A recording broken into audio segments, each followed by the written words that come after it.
Mopo kayo.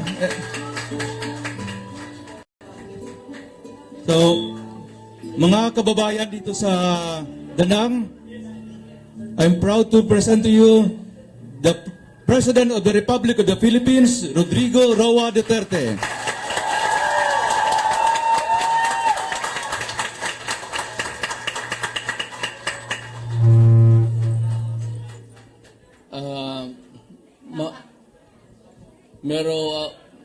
Meron akong mga kasama na mga opisyalis natin sa gobyerno.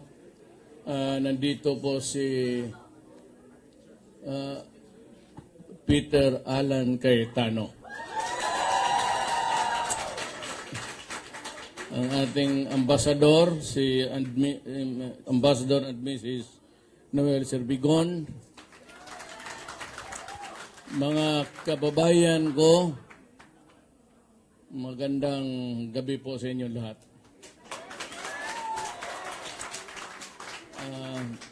Salamat ho sa invitation at I'm gratified. Just meeting with my brother and sister Filipinos. Nandito po ako because I was invited and also being a member of the APIC ang Philippines. APIC is the countries that na humaharap po ng Pacific Ocean. At doon itong mga countries fronting kaharap natin. Kaya Chile, malayo masyado yon, but they're members, and it talks about trade, commerce. Alam mo naman itong mga puti, mas marunong kaysa atin ang akala nila. What is being discussed there sa APIC is really business. Nothing political.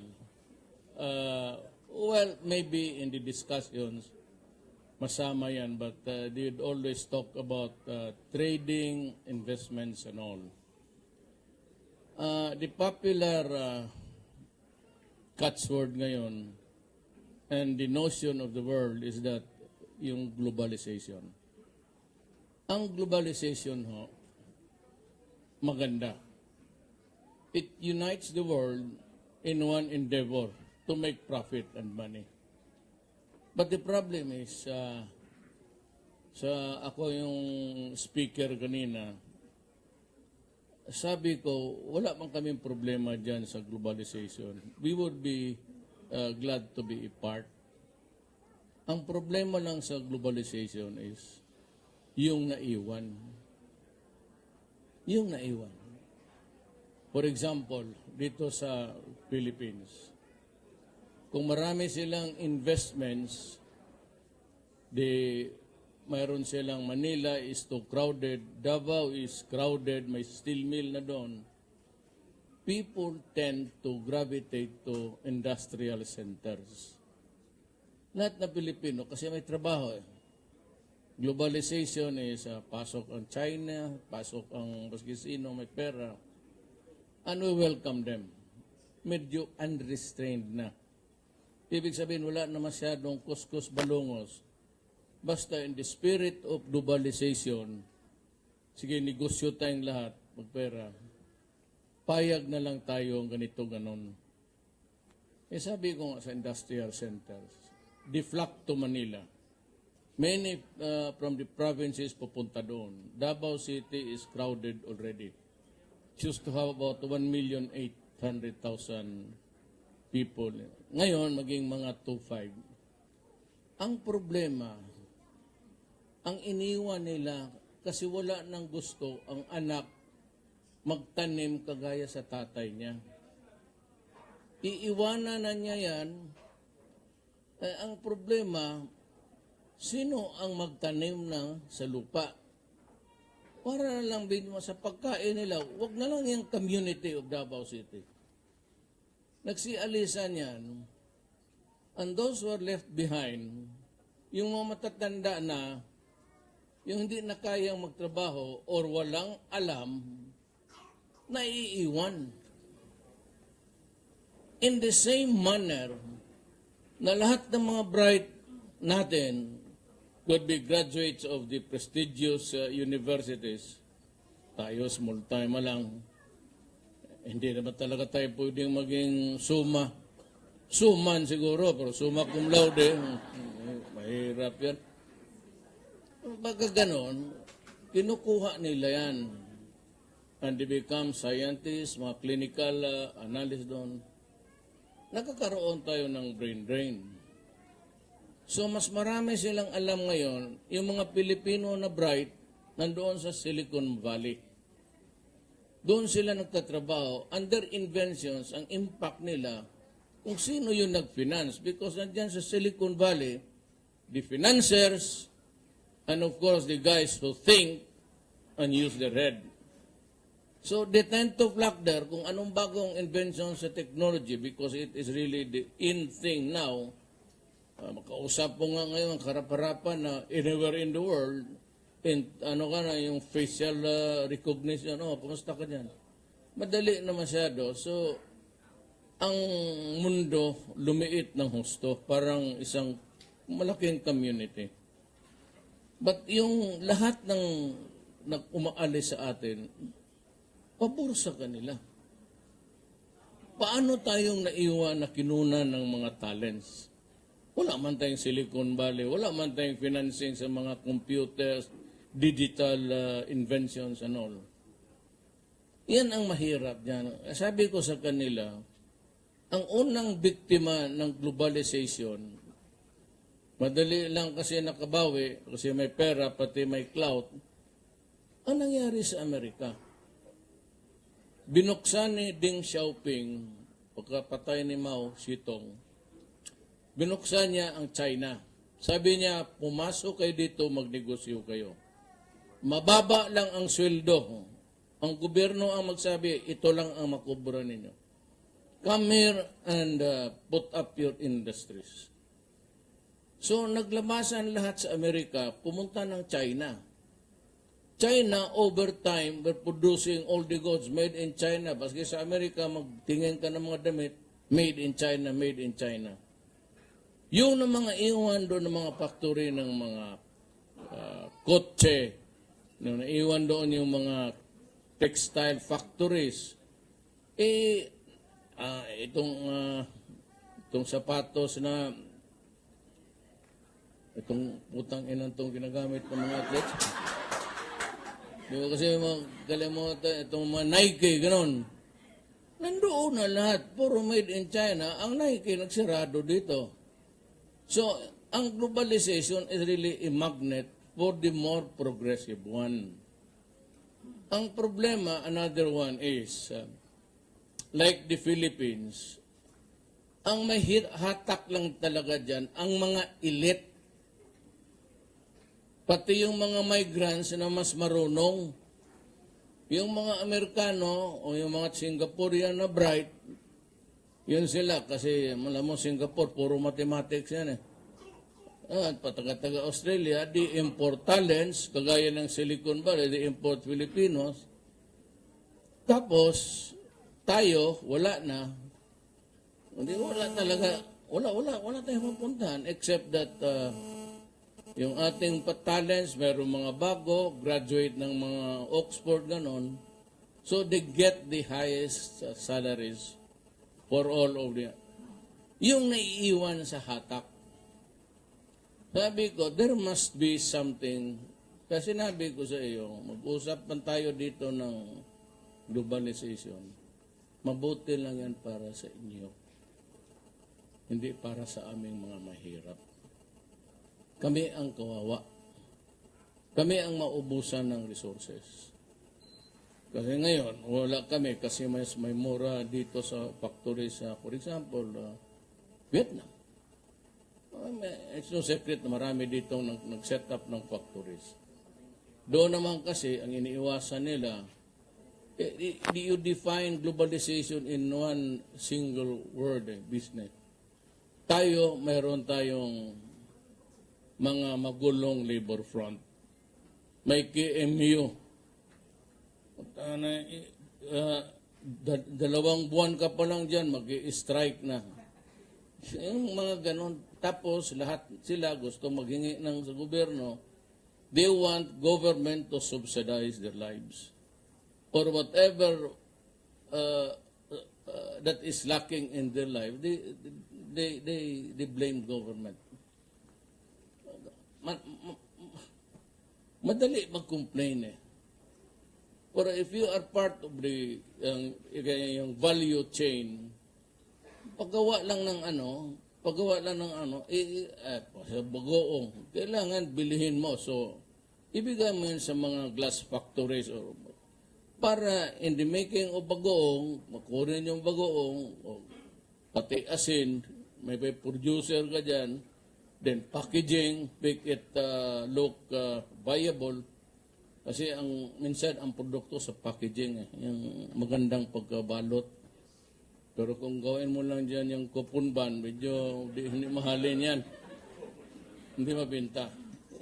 Yung mga ganon, because they think that globalization is good. To me, personally, it is only good for the elite, sa mga mayaman na may kapital na. Tapos yung mga pagpasok ng mga may pera. It's either form of services, tao, or goods.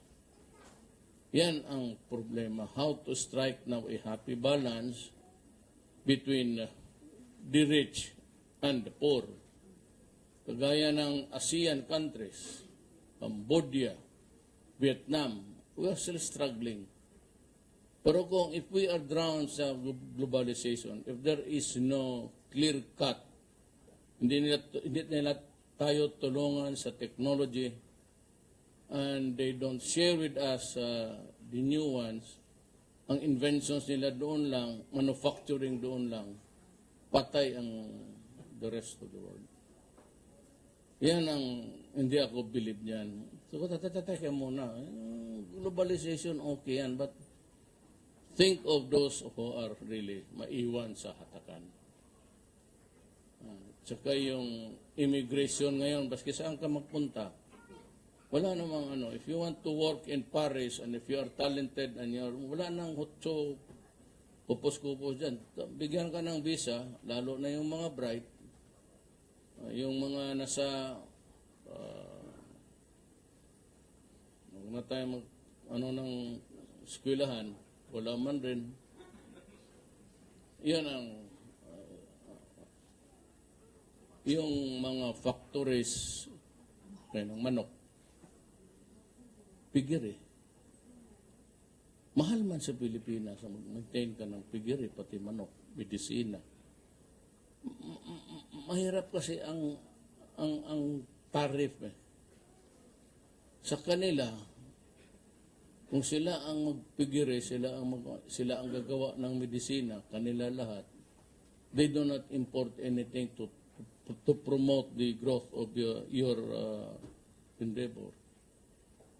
Pag pabili nila, mura talaga. Dito, paski sa Pilipinas, kung nandito tayo sa Pilipinas, mahal ang medisina, mahal ang feeds, so mas mahal. Ngayon, hindi mo masisi ang Pilipino.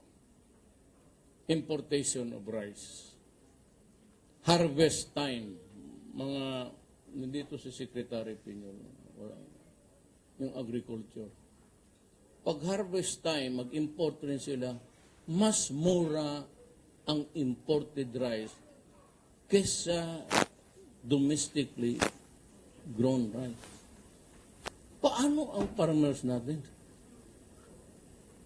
Alang-alang pilitin mo naman ang Pilipino, diyan ka magbili kasi Pilipino yan. If that is your only argument, tapos ka dyan. Bakit mo ako pilitin mo, mas may mura ito? Ang sweldo ko, ganito lang. Di, mabangkrap talaga yung mga manok. Wala yan, ubos. May mga poultry sira. Ang itlog na lang ang medyo viable. Pero kumakain ito na ito. Pero yung mga manok, mahal. Baboy, may crisis sa Pilipinas. So, doon sila mag-import sa Spain, ipadaan sa Mexico, I don't know why, parang dicer, tapos ipagbili dito sa Japan, sa Korea. Ganon ang kagaya ng lahat ng ships all over the world will have to make a stop sa Singapore. Mag-import ka ng kung ano, i-drop mo muna sa Singapore. Before it is yung transshipment, ikarga na naman na uli para dalhin sa Pilipinas. Yung cost ng...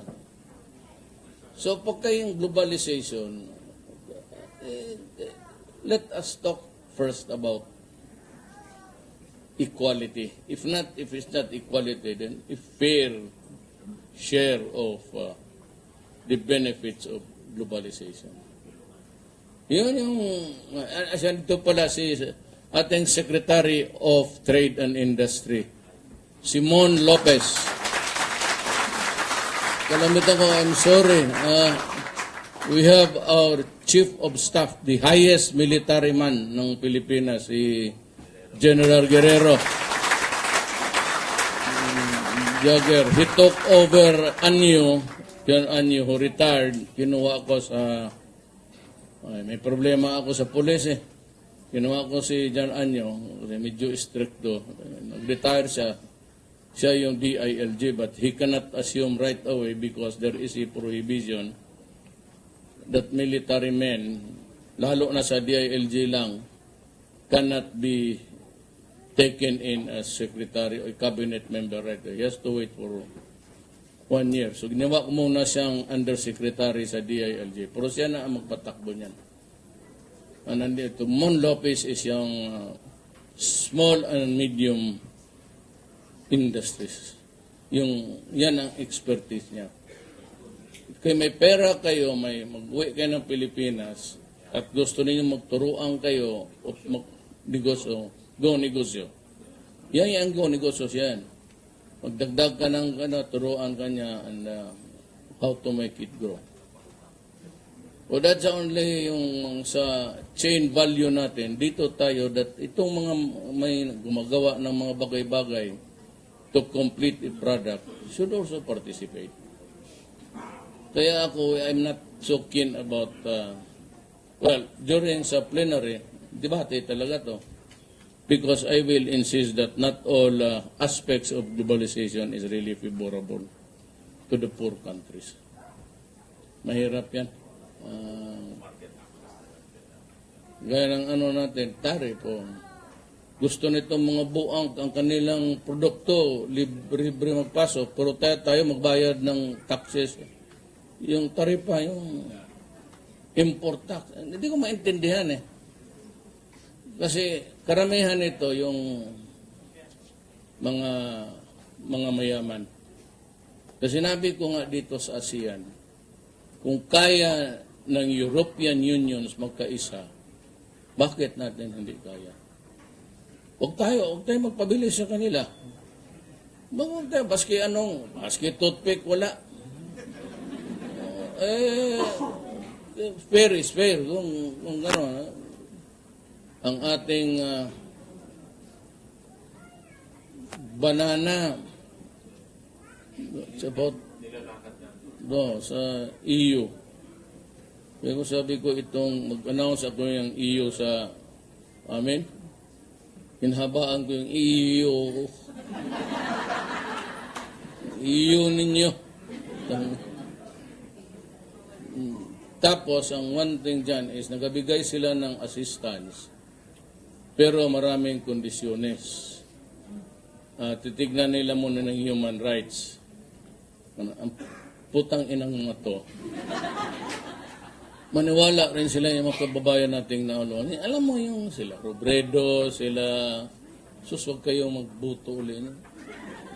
Totoo lang. Alam mo ito sila, magpakita doon sa Amerikano. Yan. Ayan ang listahan sa pinatay ni Duterte. O, drug lord, sinong taga-Usamis dito? O, si Parahinog, si Albora Mayor, si Nalbits daw, O kita mo naman, mga bata, okay, maniwala na. Yung mga malalaki, sabi, oh, where's the big fish? Bakit mga mahirap? Oh, patayin mo yung mayor doon, patayin mo yung dalawang mayor, yung isang mayor ng Iloilo. Bauliti, way na uli-uli sa ila, Galayas na ngay. Te, sabi ko, you're next. Lintian ka. O ngayon, ito lang ang pinapakita. Ang mga bugok naman, they are looking at sabihin na extrajudicial killing. Patay. Pati yung raid na legit patay. Yung tapos, yun ang i-publish na, yun ang iyaw-yaw nila. Baliktarin mo kung anong ginawa nitong mga unggoy na to, bayan mo. Yan ang diferensya namin nga. Ang pinag-usapan dito is, bakit mo pinatay? Nung mayor ako ng Davao, sino taga Davao dito? O, pumunta kayo ng Davao.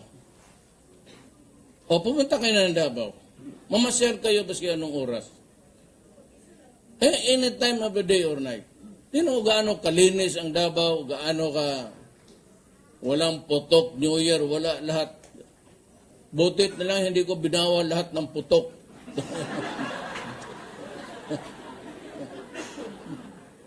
Hindi mo naman makita rin eh. Walang sound yan. Tingnan mo ang syudad na walang droga, meron man. One or two sa pag nakapuslit lang. Bakit? Alam nila. Now, when I ran for mayor, I said, you know, I am not a policeman. I am not a soldier. I am building a city. That's my job. To make people, sabi ko, it's impossible for you to be happy. Di ko maibigayan. But I can assure you of a comfortable life in the city. Freed from the criminals, and there are opportunities for jobs. Kaya sa Davao, ang mga construction at its highest. The problem is, nawala na yung ating mga master electricians, master plumber, at kasi nagpunta na doon sa Middle East. Part of the globalization. So, yung iba, maghintay muna, ang kanilang yon pinapauwi na nila yung may alam na sa yung mga artisans, craftsmen. Gusto ko sana ganon ang Pilipinas. Kaya sabi ko, do not destroy my city. It is my city. Filipino ako. Huwag mong sirain ang bayan ko kasi papatayin talaga kita. Totoo. Huwag mong sirain ang mga anak namin. Kasi pag ginawa, mga putang ina, papatayin talaga kita. When I became president, same. Do not destroy my country because I'm building a nation. Do not destroy the youth of the land. Sila lang ang ating greatest assets. Mabuting lang yan 1% na Pilipinong mga elitista na mayaman. Walang problema yan sila. They can finance their whole life with money. Tayo ngayon. Ilan na itong mga sundalo? Ilan lang ang aming, pati Alan, nagsisave tayo sa GSIS, SSS. Do you think yung savings natin, pagdating mo ng 60, 65, mag-retire ka? When at the age of 50, pumapasok na yung sakit, pumapasok na yung hypertension, pumapasok because we are an eating, rice eating race. Carbo eh. Yan lang naman ang kalaban ng diabetes is carbo. Sobra tayo. Kaya ang Pilipino magkain, I have noticed that rich or poor. Ang Pilipino mayaman o pobre, maubos talaga yung kanin, maraming ulam. Totoo yan. Yan ang inoobserbahan ko. Talagang isang platong kanin, ubos yan. Marami pang ulam na titira. Parang nagtitipid. Usually, gano'n. But, siguro, yung hindi pa sila mayaman, ito ngayon. At 50, 55, papasok na yan sakit. Tapos ikaw sa trabaho mo, absent ka dito, gano'n. Minsan, permanently kung stroke o may high blood na. Do you think yung savings ninyo, if you get to live to 65, 70, 75, magkasya yan? Sa medisina ngayon? Could you buy the medicines, hypertension, kidney, lahat? Kaya yan ang ko, huwag mong gawin sa aking anak yan. Kasi in the same manner na tayo pinalaki ng nanay natin, hoping tatay natin, na pagdating ng sa panahon, disabled na sila, hindi na makatindig, bedridden na mapakain mo ng lugaw, mabili mo ang medisina, yung iba pa nga magsangla ng property, just to buy the medicines of their parents and of their grandparents. Yan ang reality niyan. Tapos itong mga animal na to, because ang hindi nila alam, shabu is a product for the poor. Ang mga mayaman, wala yan. Cocaine, heroin, cannabis. It does not affect the brain too much kasi it is grown organic. Tanim papi. Ito, because I represent a country. Gaano kami kahirap, gaano kami kaliit, putang ina mo kung ganunin. Kasi sinabi ko, putang ina ka, you can go to hell. O kaya ngayon, popular ako masyado, baski saan kilala ako.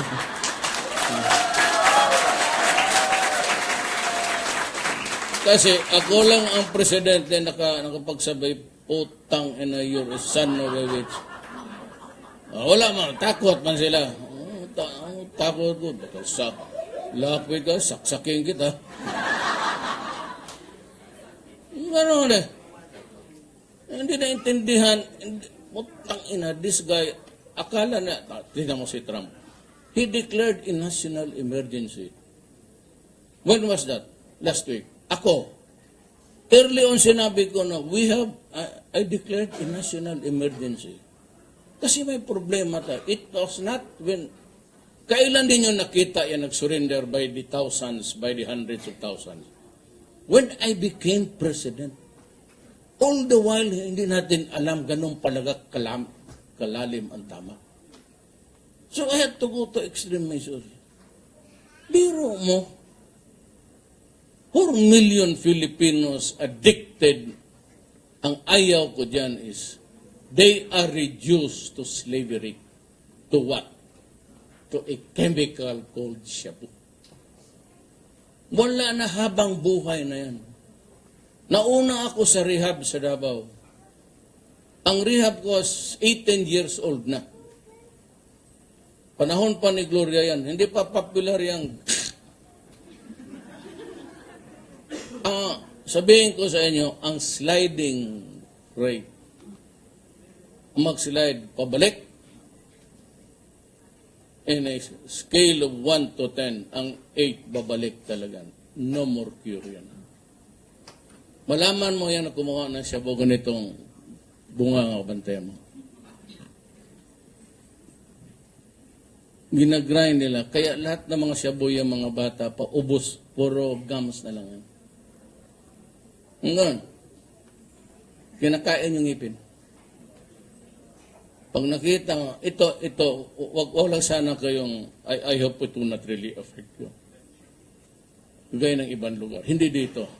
In Asia, Vietnam, China, we are being treated humanly. Tao talaga tayo dito. Yung ibang lugar, ayaw ko na mag-mention kasi I might jeopardize their stay. Ilang beses na ninyo nabasa yan? Sige nga, Filipino man tayo. Nire-rape. Ilang beses na ninyo, ilang publications na rin yun, they are only allowed to sleep 2 to 3 hours. Tapos basura ang pinakain. Maligayahan ka niya.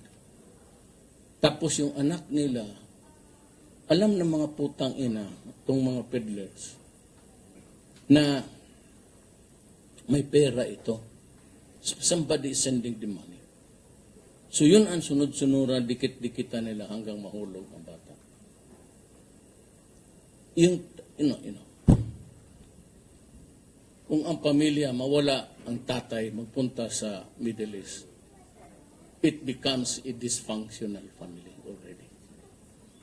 Pag mag-alis pa ang nanay pati tatay, ang isa doon sa isang country, mostly in the Middle East, tapos araw-araw pinaghampas, pinagginagamit. Because doon, if you are a slave or bought from the slave market sa Africa, sexual abuse is part of your job. Gamitin ka ng yung tatay, yung nanay, yung tatay, yung anak, yung son-in-law, yung brother-in-law. Tapos pag uwi nila sa Pilipinas, despite or in spite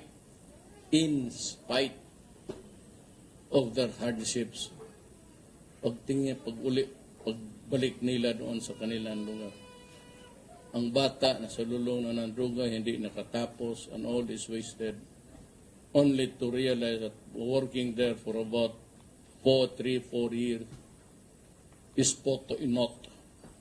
Walang nangyari.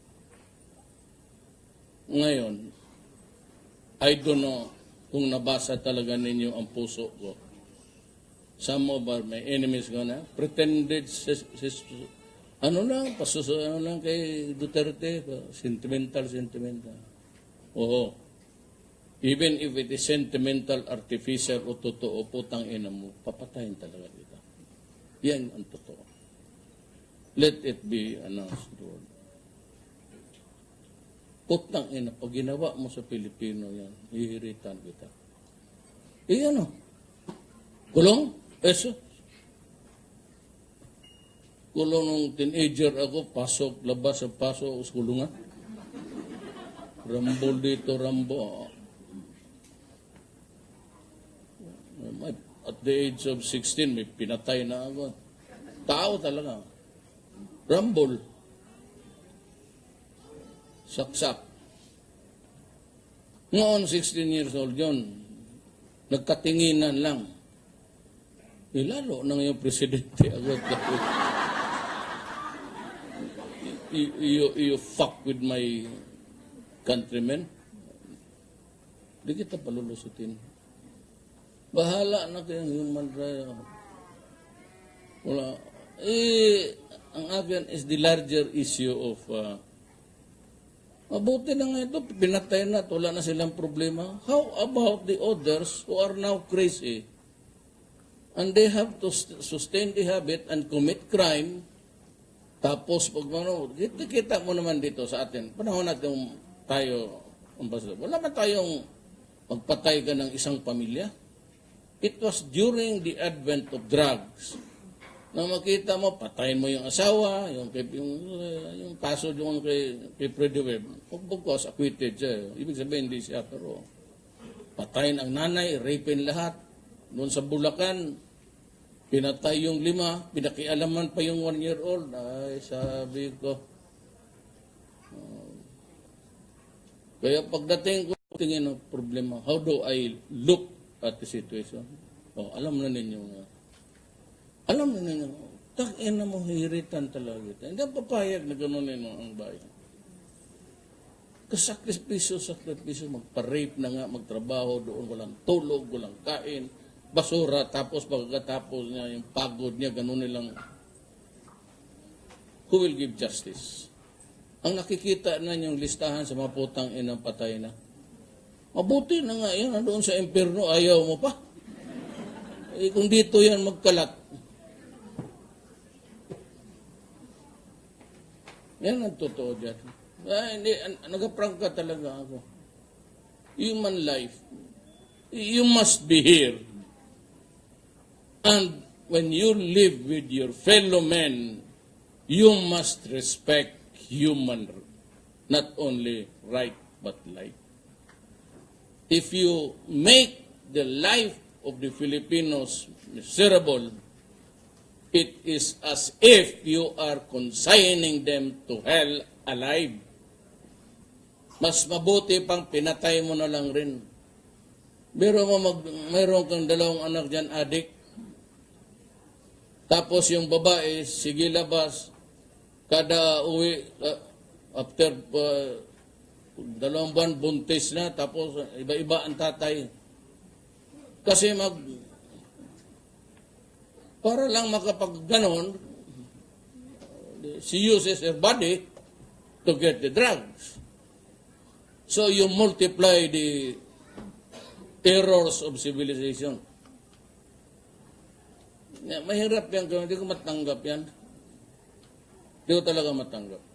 Mabuti pa, mahulog na yung aeroplano ko pagbalik ko. Putang ina, hindi talaga ako hinto na. Gusto na, you might pray that kung ayaw mo, if you do not want me, you just pray it's about a good 2 hours going back. Just pray for one spring there or not yung bolt matanggal. Para diretso-diretso na sa... Then I'd be happy to join them in hell. Sabihin nila, nandyan yung pumatay. He's the guy who killed us. I said, come. I am now your new leader. Let's go to... We'll go to Satan. Pagdating ko kay Satanas, I'll slap him and I'll cut his tail. Gawain kong bulalo yung kainin natin. Putang ina itong Satanas na ito. Ako na yung tigas dito. Tigas ako dito, tapos sa impyerno, gawain mo lang akong utusan ng putang ina ka. Sinuwerte ka. Totoo. Ngayon, sabi nila, yung extrajudicial killing. I am not about to, wala akong, if you are talking of a man whose hands are tied behind his back or kneeling down with outstretched arms in surrender, tapos sabi pumatay ko, you are crazy. I will never do it. Pati ako, even I myself would stop believing in myself. Ano ka? Are you a man or are you a... Pero yan lumaban talaga because they are prone. Basahin mo sa ano. Sana yung aid ko.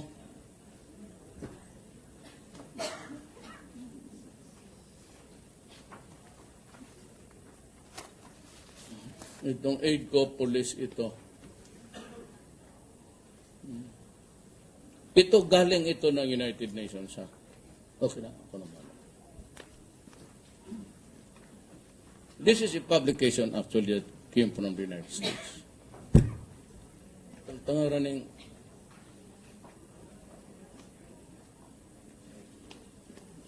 Alisin ko na ito.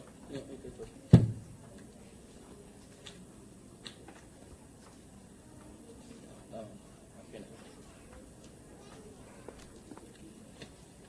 International Narcotics Control Board, precursors and chemicals frequently used in the illicit manufacture of narcotic drugs and psychotropic substances, 2014.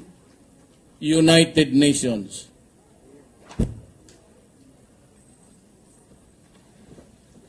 From the United Nations, cannabis, marijuana, risks. Cannabis smoke contains 50% tar, more than for the cigarettes, which puts users at an increased risk of lung cancer and other respiratory disease. Yan lang. Cannabis. Ito yan sila, marijuana.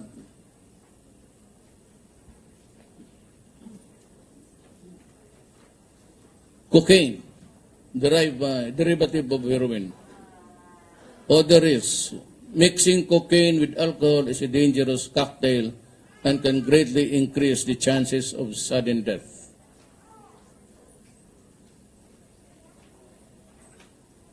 Ecstasy, tablets, or pills that are sold as ecstasy may contain other potentially dangerous substances which can vary widely in strength and effect. Heroin. Users risk overdosing on heroin, which can lead to coma and death through respiratory depression. LSD. The physical effects are small compared to the psychological and emotional effects. So brain talaga. They include dilated pupils, increased heart rate and blood pressure, loss of appetite, sleeplessness, and dry mouth and tremor.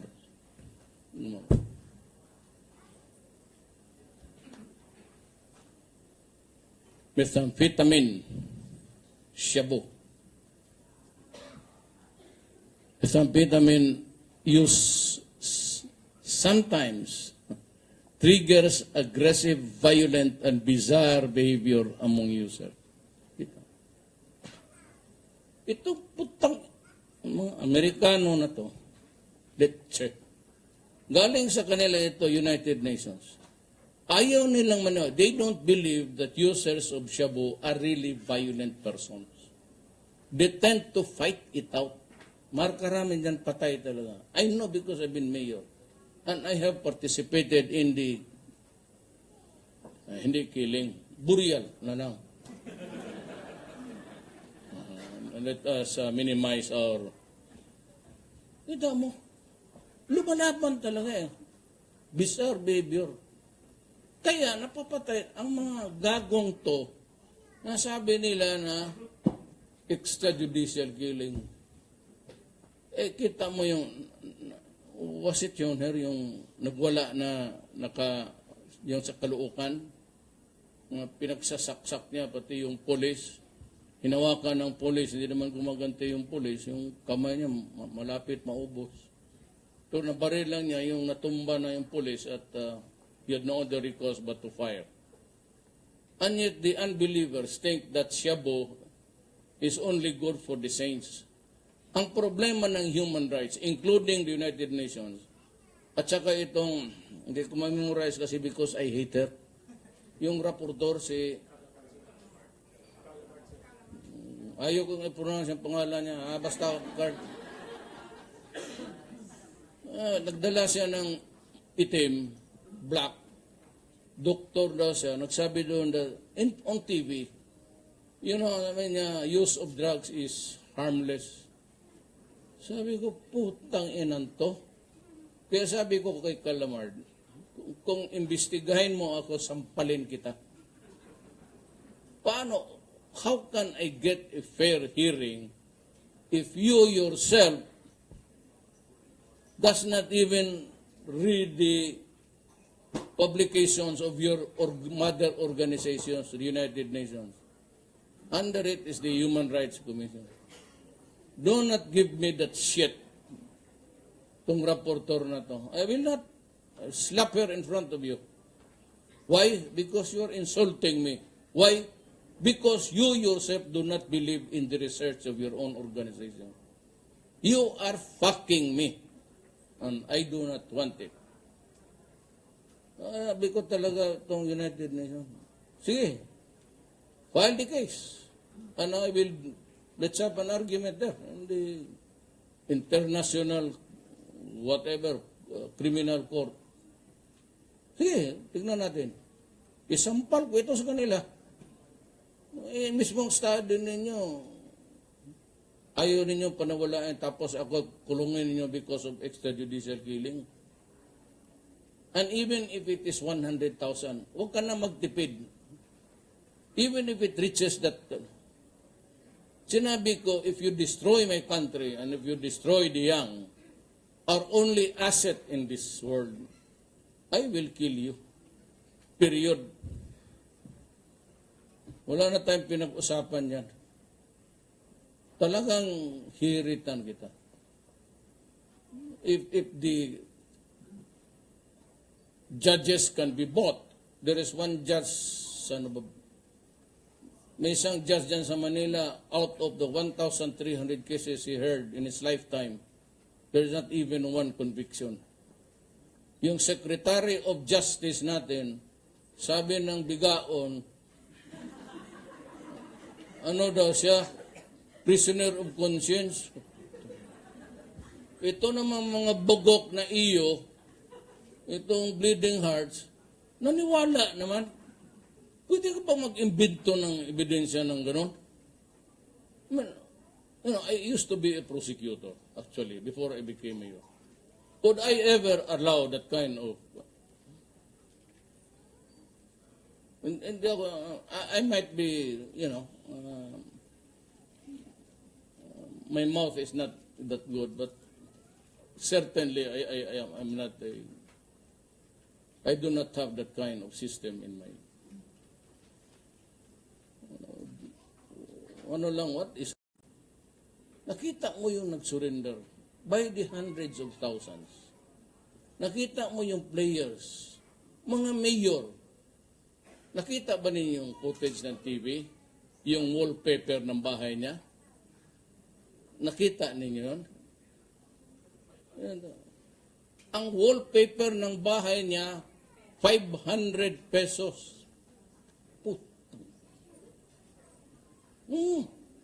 The wallpaper itself of the house were bills in the denomination of 500 pesos.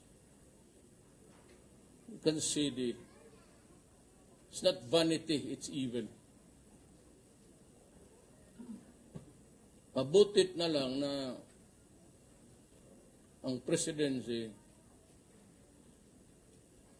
evil rin ng konti. Kasi pag hindi ba tapatan, tapatan mo talaga. Tapatan mo talaga. Pag hindi mo tapatan, abusuhin ka. Yan talaga ang lesson ko sa buhay. Kaya pag sabi ng mga Maoti rebels, when they were in Marawi, ako, sabihin ko sa inyo kayong mga Moro dito o Muslim, do not be offended. My mother, grandmother ko, si Maranao. Nanay ko, mestiza Maranao. My father was pure Chinese. So I have nothing to, do not be offended.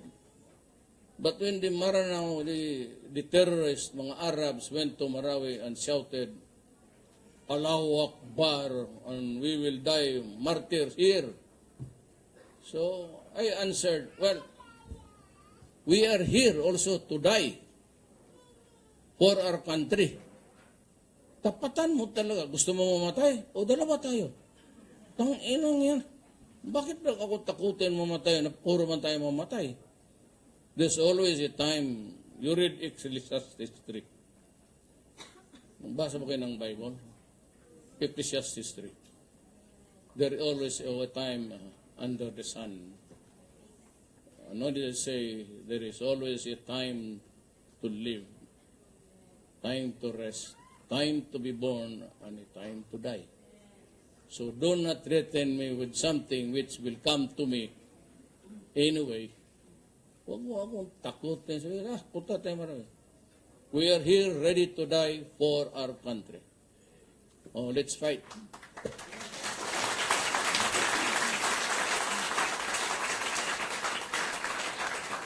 So I have taken much of your time, but let me restate my position. I am Rodrigo Duterte. I am a worker. Sorry. I am a worker of government. My task is to protect the people and preserve the Republic of the Philippines for our children. Maraming salamat po.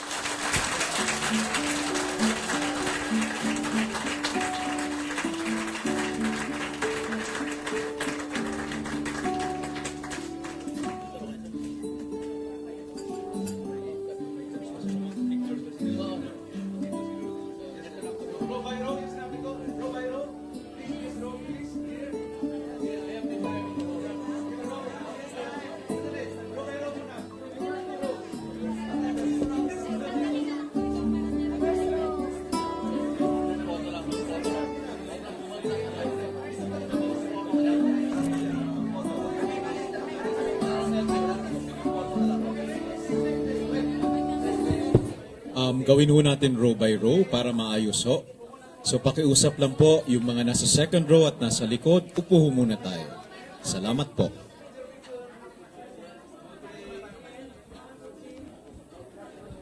In behalf of the Filipino community in Danang and Saigon, maraming salamat po, mahal na Pangulo, sa iyong pagdalo sa